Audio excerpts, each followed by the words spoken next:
messieurs, bonjour. Le point presse, donc, c'est vous pour vous présenter la personne qui entraînera pour l'anime olympique. Avant de vous le présenter, mais je pense que vous êtes nombreux à l'avoir reconnu, je voudrais dire quelques mots sur la fin de la saison, c'est-à-dire remercier tous ceux qui ont contribué pour atteindre l'objectif, c'est-à-dire la montée à Ligue 2, sans exception, donc que ce soit le staff, que ce soit les joueurs, que ce soit les dirigeants qui m'entourent, mais également tous les administratifs du club. Comme je l'ai déjà dit, ce succès qui est important pour le club, cette montée qui est importante pour le club, on la doit à tout le monde. Je ne veux pas dire parce que c'est péjoratif, mais enfin, du balayeur au sommet du club. Et quand il y a victoire, parce que c'est quand même une famille, l'Olympique, avec certains de ses problèmes, une famille agitée, je dirais même, mais quand il y a victoire, elle doit rejaillir sur tout le monde. Et dans les moments difficiles, effectivement, c'est tout le monde qui doit y participer. Donc je tiens à remercier tout le monde, notamment Thierry Froger, qui était entraîneur et qui a rempli l'objectif qui était fixé. Et à ce sujet, je vais être clair, je l'ai déjà dit, vous savez que nous étions mis d'accord avec Thierry Froger pour un mode de fonctionnement qui lui a été proposé de re-signer un Olympique pour une saison avec un rendez-vous en cours de saison pour prolonger d'une éventuelle deuxième année. Et le lendemain matin, alors qu'on pensait tous le soir qu'il donnerait un avis favorable, Thierry, pour des raisons qui lui sont propres et qu'il ne nous a pas données, n'a pas voulu prolonger. Mais sachez que la séparation s'est très bien passée. C'est une séparation qui intervenait en fin de contrat, ce n'est pas du tout un licenciement, il était en fin de contrat. Ça s'est très bien passé, donc on part sur une bonne base. Je tenais à faire cette précision avant de nous tourner sur l'avenir, qui est la saison future. Donc Nîmes Olympique va évoluer la saison prochaine en Ligue 2, une Ligue 2 qui est une ligue VIP, puisqu'il y a de nombreuses équipes qui ont évolué en Ligue 1 très récemment, parce qu'il y en a une dizaine pratiquement sur les 3 dernières années. Donc une Ligue 2 avec un niveau élevé, qui nécessite à Nîmes Olympique d'aborder cette saison avec sérieux, parce qu'il n'est pas question de faire l'ascenseur, mais en fait je pense que toutes les équipes ont le même raisonnement. C'est une saison qu'on ne va pas aborder pour nous maintenir, c'est une saison qu'on va aborder pour faire le maximum et pour faire le mieux possible. Sachant qu'effectivement, on va essayer de ne pas descendre, mais je pense que on ne va pas jouer que pour ne pas descendre. On va être ambitieux pour essayer d'apporter davantage, d'apporter un peu plus de spectacle, d'apporter surtout, comment dirais-je, un peu plus peut-être de plaisir pour tout le monde, pour tout le monde que les années précédentes. Donc pour cela, et pour le recrutement d'un entraîneur, nous avons mis, parce que c'est moi qui prends la décision, mais avec quand même concertation avec ceux qui m'entourent, on a mis en avance l'expérience de la personne. On est dans une vie, vous savez, où il faut quand même avoir les épaules un peu solides, mais il faut que quelqu'un apporte son autorité d'abord, et son expérience dans le football tout court, et dans le football Ligue 2 en particulier. Il faut que nous ayons des bases solides. Il y avait également comme critère que ce soit quelqu'un qui participe au fonctionnement global du club, c'est-à-dire au centre de formation, qui est, vous savez, notre bébé et que les jeunes, c'est l'avenir du club, puissent percer au niveau olympique, c'est-à-dire que ce ne soit pas un entraîneur qui soit fermé à faire monter des jeunes du centre de formation, et puis avec qui on puisse bien s'entendre et qui puisse apporter un peu de personnalité à notre club. Je l'ai dit, et ça c'était pas le premier critère, mais je souhaitais qu'il soit un peu méridional, parce que qu'il s'incorpore bien à notre milieu nîmois, au niveau sportif, mais également au niveau fonctionnement du club. Donc, le choix s'est porté sur quelqu'un que vous connaissez bien, qui est Victor Venka, qui a 60 ans, qui a 27 ans de carrière d'entraîneur, donc qui, par essence, a fait beaucoup de clubs. Donc, Victor a son actif, et on va vous donner 1076 matchs comme entraîneur, dont 152 en Ligue 1, 712 matchs en Ligue 2, quelques matchs en Europa League, en Coupe UEFA, et des matchs en Coupe nationale, Coupe de France, Coupe de la Ligue, et un petit nombre de matchs même en national. Donc il connaît bien tout le milieu, il connaît bien tous les joueurs.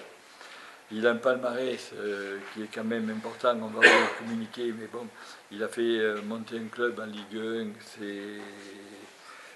je pense d'ailleurs en Ligue 2, dans un premier temps, et en Ligue 1 après, qui est Châteauroux, donc une accession. Il a été 2 fois finaliste à la Coupe de France, dont une victoire en Coupe de France avec Guingamp. Et puis bon, d'autres titres. Donc c'est un entraîneur qui est, et c'est un peu pour ça que je l'ai choisi, qui est sérieux. Tous les renseignements que j'ai pu avoir, et il est renommé pour ça. Qui est travailleur, qui passe beaucoup de temps au club en plus de ses entraînements.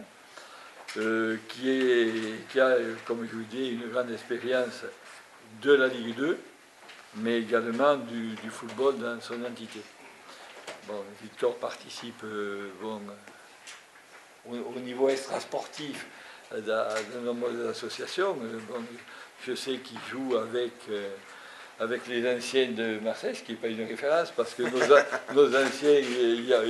J'ai joué contre les anciens de Nîmes. De Nîmes, c'est ce que j'allais dire, et je pense qu'effectivement, vous n'avez pas gagné. Non. Donc, bon, mais il a une vie, toujours dans le football, mais peut-être un peu extérieure à sa profession. Bon, il a quand même, en tant que joueur, plus de 400 matchs en tant que professionnel, notamment 7 ans à l'Olympique de Marseille. Donc, bon, ça compte aussi pour pouvoir faire avancer. Donc, le choix s'est porté sur là. Et Victor a signé un contrat de 2 ans avec Nîmes Olympique. Il prendra ses fonctions officielles dès le début de la saison prochaine, le 1er juillet. Mais je peux vous dire que je pense il va travailler dès cet après-midi, puisqu'on consacre notre après-midi pour essayer d'avancer sur beaucoup de domaines, puisque la reprise de l'entraînement est dans 3 semaines. Donc un délai très court pour faire beaucoup de travail. Donc moi je me réjouis que Victor nous rejoigne, puisque ça a été notre choix, mais il fallait que ce soit le sien aussi. Donc bienvenue à vous Victor, et je suis certain que vous nous apporterez beaucoup. Et maintenant, je vais vous passer la parole avant les questions. Voilà, donc... Pour moi, d'abord, bonjour à tout le monde. Très heureux d'être à Nîmes. Très content que le président m'ait fait confiance. Et je pense qu'on est là pour faire du bon travail avec cette équipe. Parce que bon, c'est vrai qu'il y a anime aussi un public qui vient nombreux au stade, mais qui est exigeant, puisque bon, j'ai pu suivre un petit peu cette année l'équipe de Nîmes 4-5 fois sur des matchs nationaux. C'est vrai qu'au fur et à mesure que la saison avançait, notamment sur la fin, il y avait de plus en plus de monde au stade. Bon, ça je le savais, puisque je sais que Nîmes, c'est une ville de football. Ça correspond aussi un peu à mon tempérament aussi. Bon, je sais que c'est chaud, je sais qu'ils aiment bien les joueurs qui se livrent sur le terrain, qui, comme on dit, retroussent les manches ou qui mouillent le maillot. Donc bon, ça correspond, c'est vrai, à mon tempérament, mais j'aimerais aussi que, par rapport à mon style de jeu, parce que bon, même si on me considère comme un défenseur et qu'on me dit que défensivement j'ai plus d'attention que sur le plan offensif, j'aime bien que mes équipes jouent au ballon, donc on essaiera de le faire naturellement en Ligue 2 pour essayer de gagner naturellement des matchs et être au classement à une place qui corresponde un petit peu aux attentes d'abord du club et puis ensuite des supporters. Voilà, donc voilà ce que je voulais dire. Donc, il n'y a pas de problème, je suis à l'écoute pour vos questions. Pour l'instant, avec le président, on va se réunir. Là, pour l'instant, c'était d'essayer de régler le fait de l'entraîneur en chef. Donc, bon, ça a été fait avec le président. Et donc, on aura des réunions pour discuter un petit peu de tout ce qui se passera au niveau de l'accompagnement de l'équipe professionnelle. Tu as posé une très bonne question et c'était la première. Vous allez partir sur quoi? Sur un adjoint, un entraîneur des gardiens ou plus étouffé? Ça partira sûrement, oui, sur l'entraînement. De toute façon, des gardiens, c'est sûr, il y en a toujours. Bon, j'étais un des premiers quand j'ai pris justement, en main le Matra Racing en 85. C'était déjà pour moi une chose qui était très importante et indispensable pour un club, parce que le poste de gardien c'est particulier, et celui qui le connaît le mieux c'est le gardien, donc c'est des anciens gardiens de but, donc il fallait, déjà à mon époque j'avais pris Trush avec moi, donc qui était quelques jours avant, comme moi, un joueur du Matra, et donc on est passé tous les deux de l'autre côté de la barrière, et c'est vrai que bon, ça a été la première chose que j'ai faite. Bon, après, c'est sûr que ça s'est mis dans tous les clubs, donc le gardien, c'est pas de problème. L'adjoint, le préparateur physique, c'est aussi quelque chose de très important, parce que bon, il y a aussi le relationnel au quotidien, parce que c'est vrai que l'entraîneur en chef, bon, c'est sûr, va discuter avec les joueurs, mais c'est vrai que l'adjoint va peut-être un peu plus souvent encore dans le vestiaire, sur le terrain, voit des choses, peut discuter avec les joueurs, faire passer des messages, c'est important aussi. Et puis bon, plan physique, pour moi, c'est aussi une chose très importante, parce que c'est vrai qu'on travaille peut-être dur, mais si on veut réussir le jour des matchs, il faut que sur le plan physique, on travaille et qu'on souffre à l'entraînement pour être compétitif dans les matchs de championnat. Et comme Victor est modeste, ce qu'il ne vous dit pas, c'est que c'est lui qui a lancé dans le Grand Bain à Toulouse Barthès, qui a sa première titularisation, c'est ça, au TFC. Ça, c'est pour la petite histoire. Ouais, ça n'a pas joué dans le choix. Par rapport à ce que le président disait tout à l'heure, c'est vrai que dans tous les clubs où je suis passé, j'ai toujours été attentif à ce qu'il y ait des jeunes qui aussi poussent un petit peu aux fesses l'effectif pour donner une petite concurrence. Ça donne aussi un petit peu de remise en cause un petit peu dans le groupe quand il y a des jeunes qui sont là, et naturellement s'il y a de la qualité, parce que je pense qu'à Nîmes il y a quelques jeunes qui sont sortis, on pourra sûrement à un moment donné faire confiance à ces jeunes-là. Puisque vous parlez de joueurs, vous avez déjà vu les derniers matchs, vous connaissez un petit peu l'effectif actuel. Est-ce que vous avez prévu la garder des joueurs en accord avec le président, ou est-ce que vous avez déjà sur votre carnet des noms à nous proposer sur lesquels vous seriez en contact déjà? Alors, bon, pour l'instant, quand on a discuté les quelques jours qu'on a pu discuter avec le président, ça a été surtout à mon niveau. Bon, on n'a pas eu le temps encore, il m'a dit qu'il y avait un certain nombre de joueurs qui étaient encore sous contrat, c'est sûr.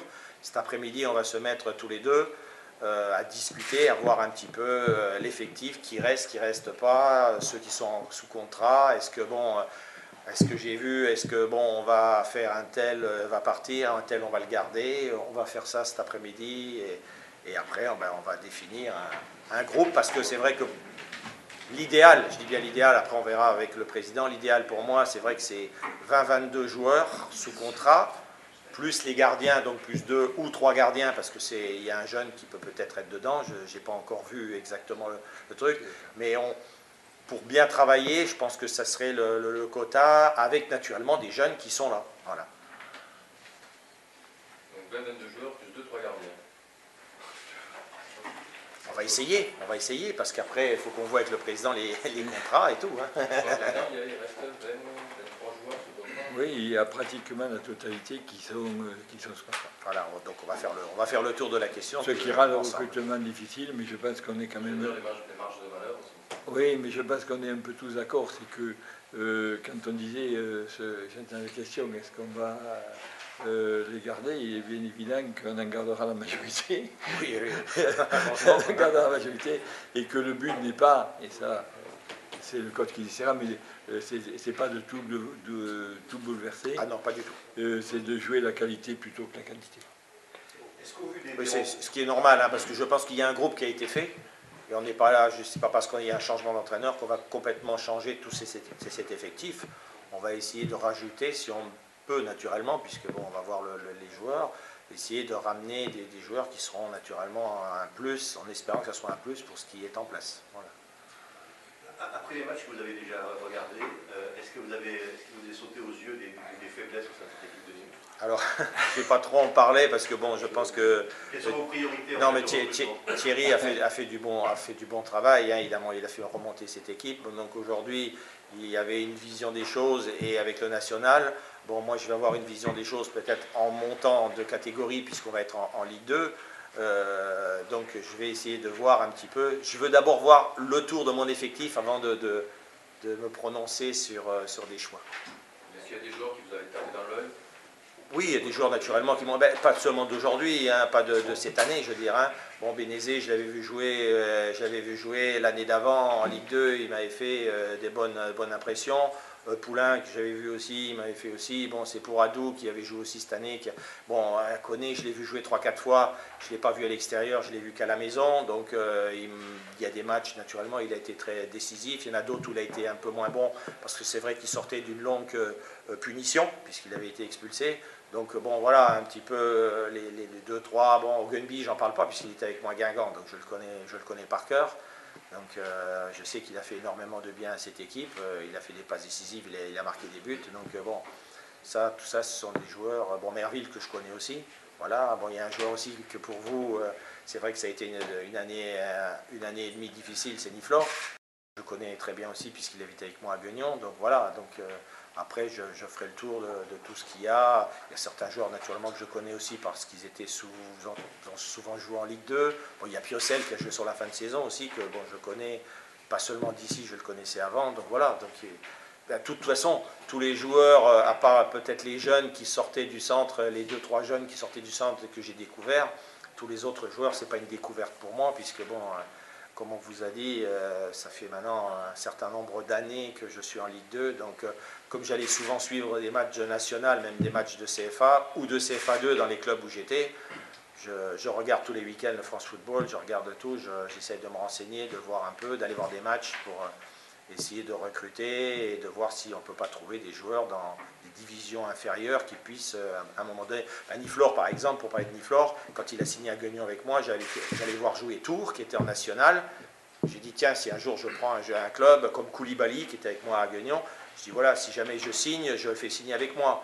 Fanny, qui est à l'OM maintenant, quand il était à Martigues, bon, ben, j'allais voir les matchs à Martigues et je l'ai vu, je dis tiens, un jour ou l'autre, je le ferai venir chez moi. Malheureusement, il a signé à Lens. Quand il n'était pas titulaire à Lens, je l'ai récupéré à Châteauroux.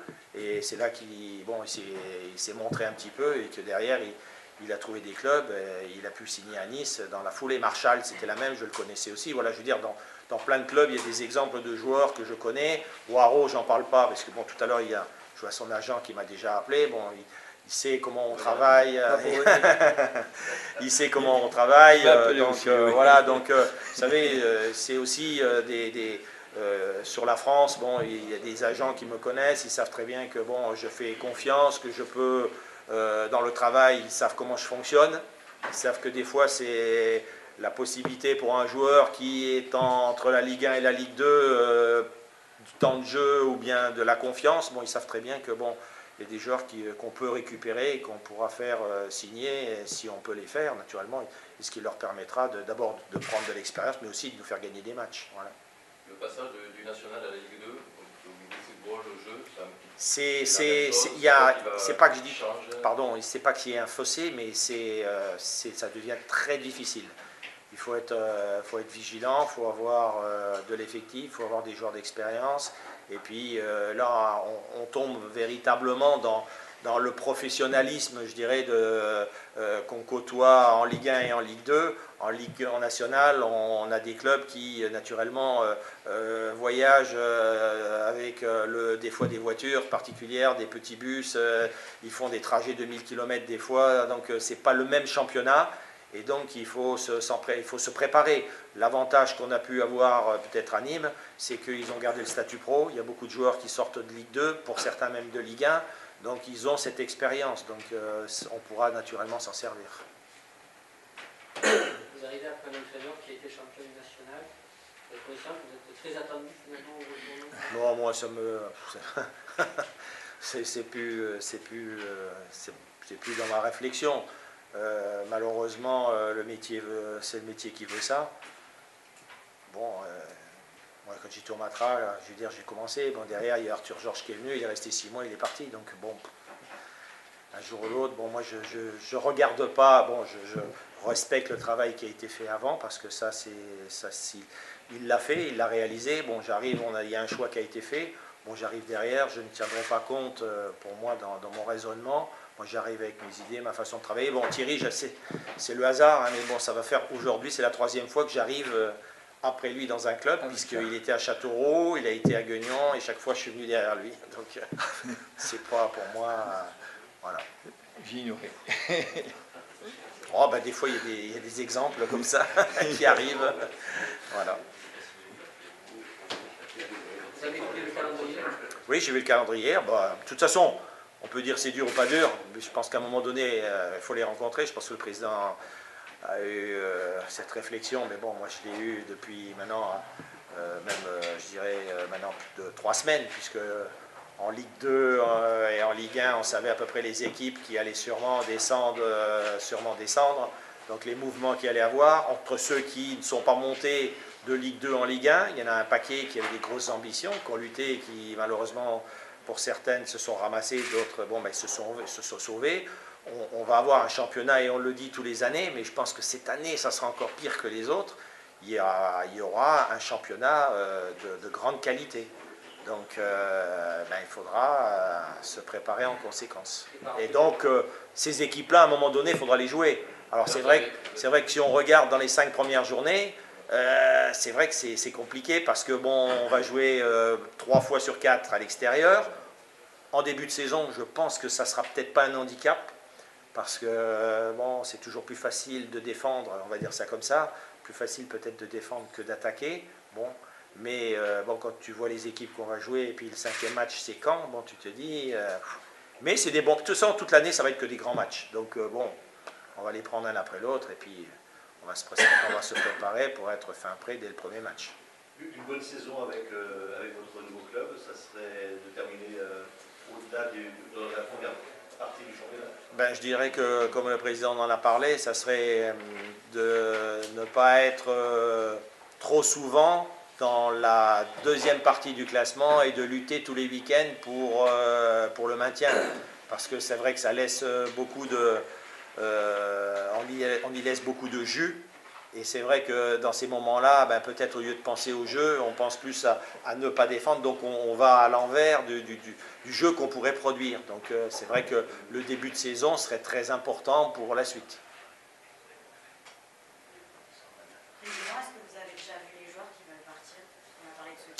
Non, non, puisque, comme j'ai toujours dit, on fait les choses dans l'ordre. On a recruté, je tiens à le préciser, on a engagé nos négociations une fois que Thierry Frogier avait refusé l'offre de prolongation.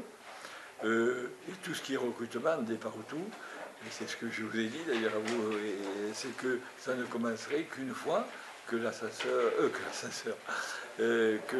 l'entraîneur serait désigné. Bon, il est bien évident que le recrutement, le choix des joueurs, les choix tactiques, les choix sportifs tout court, et maintenant vous commencez à me connaître, sont sous la responsabilité de l'entraîneur, avec discussion, certes avec le président. Donc il n'était pas question de faire les choix pour qui que ce soit, sans que l'entraîneur soit désigné. Il est désigné, il vous l'a dit, on va avoir une après-midi un peu chargée, mais c'est effectivement la priorité d'arrêter ceux qui veulent partir, ceux qui veulent rester, ce que nous on veut garder, ce qu'on ne veut pas garder. Beaucoup de choses, ça va être le choix. Ce que j'aimerais, si Victor s'en souvient, vous ne m'avez pas montré 4 mots dans le bureau de fonctionnement qui sont exactement des points qui ont été des critères de recrutement pour moi. Et je pense que ce serait bien de les dire parce que tout le monde connaît Nîmes Olympique et ce sont des points qui sont importants dans le fonctionnement. Vous vous en rappelez? Oui. non, mais vous n'êtes pas obligé, mais je pense que c'est bien, ça donne des lignes directrices de fonctionnement. Oui, ben, je pense que d'abord, c'est un peu le respect, donc le respect qu'il peut avoir entre naturellement les joueurs et l'entraîneur, parce que bon, ce qui est très important, c'est dans la réflexion du quotidien, c'est-à-dire dans le vestiaire, ce qui se passe dans le vestiaire, comment va se comporter le vestiaire, l'animation du vestiaire. Bon, ça, je dirais que là-dessus, c'est déjà un des points qui sera bien. Je dirais après, c'est l'entraînement au quotidien, comment on va s'entraîner, comment on va voir ces choses-là. Donc après, ça sera une discussion avec les joueurs. C'est-à-dire que bon, ben, c'est vrai qu'on m'a appris ça, c'est pas moi qui l'ai sorti, hein, on me l'a appris au fur et à mesure déjà que j'en suis joueur. Après, quand j'étais entraîneur, je l'ai entendu, c'est comme on s'entraîne, on joue. Donc ça, c'est aussi dans le quotidien essayer de comprendre. Et c'est vrai que quand on s'approche, plus on s'approche du très haut niveau, bon, ben c'est ce qu'on donne un petit peu comme référence et comme discours. Voilà, après c'est la discussion, parce que bon, il y aura sûrement, après réflexion, je verrai un peu comment se forme l'effectif, de voir avec 3 ou 4 cadres de l'équipe les discussions qu'il pourrait y avoir quand il y a des petits, peut-être des petits soucis, si on peut appeler ça comme ça. Il y a toujours 2-3 joueurs avec qui on va discuter, on va dire voilà, le fil conducteur ça va être ça, le relationnel va être comme ça, toi dans le vestiaire vous allez sentir des choses, ça sera à vous de faire passer les messages. Et par contre, s'il y a des choses que vous voyez, que vous voulez qu'on discute, ma porte est toujours ouverte et on pourra en discuter. Et je pense que là-dessus, ça sera aussi quelque chose qui sera important. Alors c'est vrai qu'on me connaît par mon caractère un petit peu, bon, je suis exigeant et tout, mais je pense quand même que la porte sera toujours ouverte et qu'on peut toujours discuter de tout. Voilà. Ils ont un peu les paramètres de ce qu'on pourra mettre en place comme travail pour qu'on puisse bien fonctionner tous ensemble. Voilà. Tactiquement, quel est votre système préféré? Ben, moi, mon système, c'est souvent, ça a été très souvent. Alors après, on va voir un peu avec l'effectif, hein, naturellement. Mais c'est vrai que ça a été, aujourd'hui, on peut appeler ça comme ça, c'est un 4-3-3, mais qui ressemble à un 4-2-3-1. Voilà, pour moi, c'est la même chose. C'est juste une question de déplacement des côtés qui fait que tu peux jouer à un moment donné avec 3 attaquants et comme tu peux jouer des fois avec des milieux qui sont ensemble. Le 4-4-2, je ne dis pas que je ne l'utiliserai pas, mais c'est vrai que j'attendrai de savoir parce que le 4-4-2 demande quelque chose de un peu plus compliqué, parce que ça demandera sûrement aux 2 extérieurs d'être plutôt des joueurs plus techniques, plus fins, qui conservent peut-être plus souvent le ballon, plutôt que de rôle d'ailier. Donc là, on verra après, mais disons que je suis plus parti sur un 4-2-3-1 plutôt qu'un 4-4-2. Voilà. Vous avez parlé d'autorité, vous avez la réputation d'être un entraîneur, vous avez été exigeant.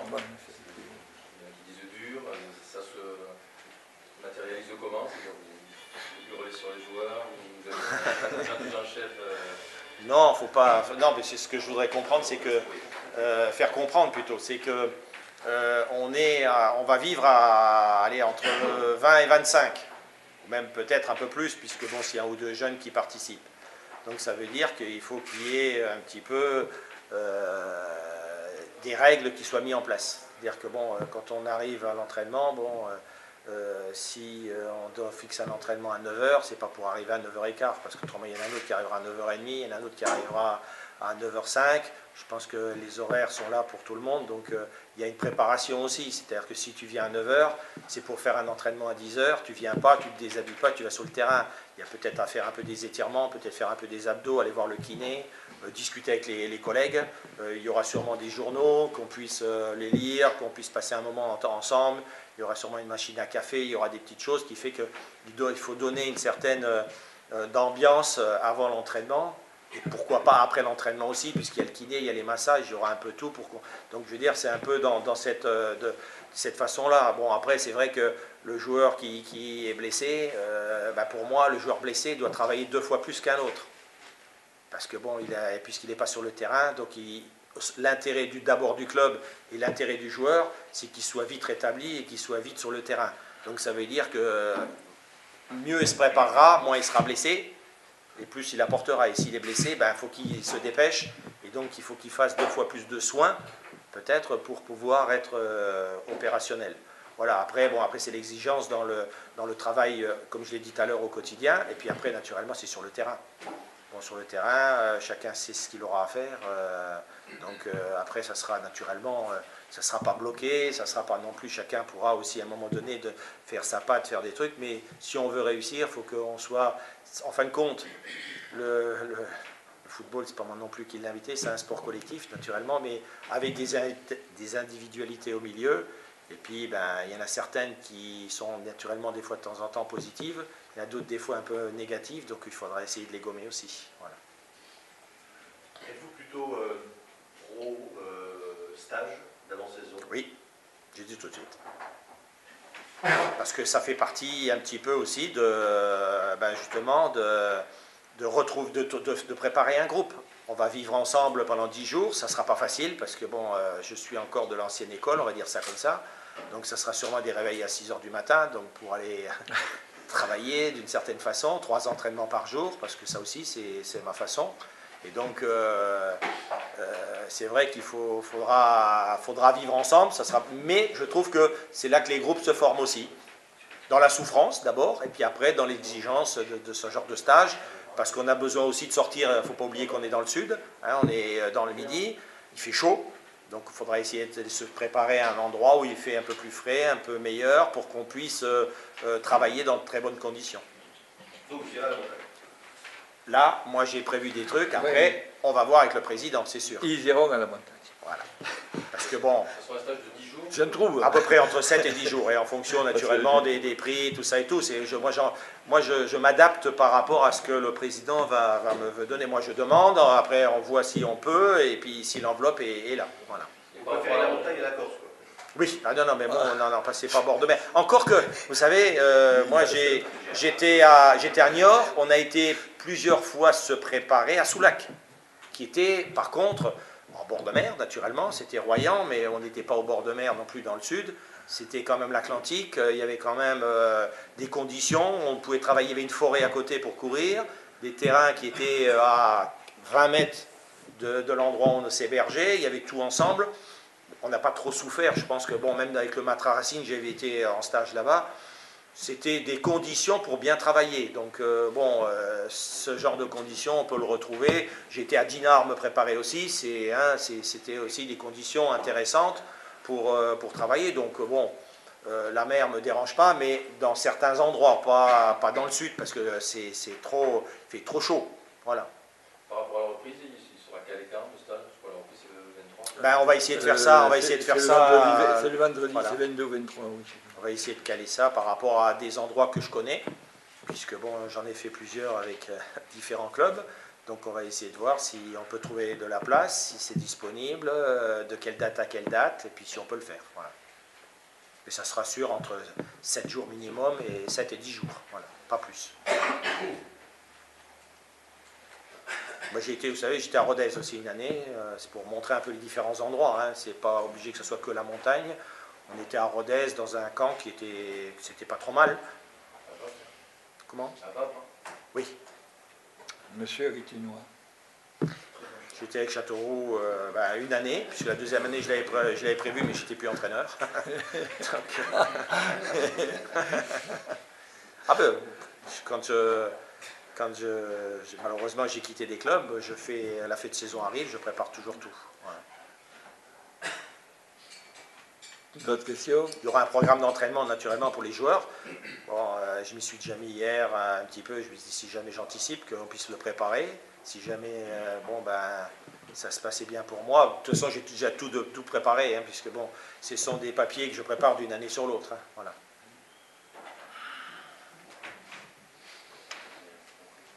Pas d'autres questions?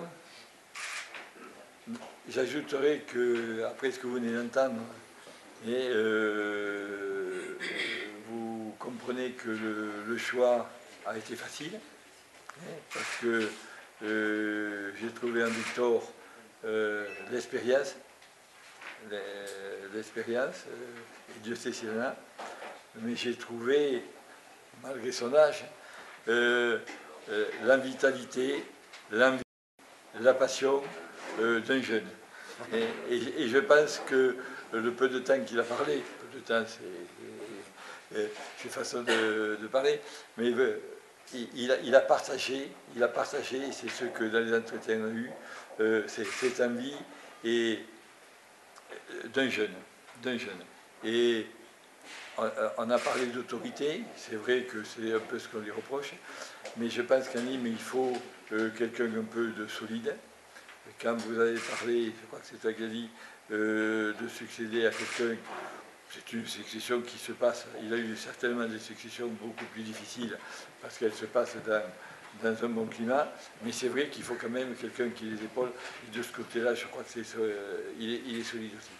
Donc, ça nous est apparu, ça m'est apparu l'entraîneur qu'il nous fallait, vu les circonstances, vu la difficulté de la Ligue 2 la saison prochaine. Donc je n'ai pas très longtemps, et je dirais pratiquement pas hésité. Je voulais faire partager à des proches mon choix, parce que le choix d'un entraîneur, ça dépend du président, c'est une décision qui lui est personnelle, mais ça ne veut pas dire qu'on puisse consulter ses proches. Moi j'ai téléphoné à un président qui a beaucoup, qui n'était pas d'ailleurs président à l'époque, beaucoup travaillé, ça m'a suffi, et c'est vrai qu'il a cette réputation, le temps faisant les choses, il s'est peut-être assoupli, mais c'est vrai qu'il faut faire respecter une certaine rigueur, et c'est pour cela qu'il est là, mais peut-être avec des formes qu'il faut mettre. Voilà, donc si vous n'avez pas de questions, il va être à votre disposition au niveau des interviews individuelles. Et puis après, je serai libéré.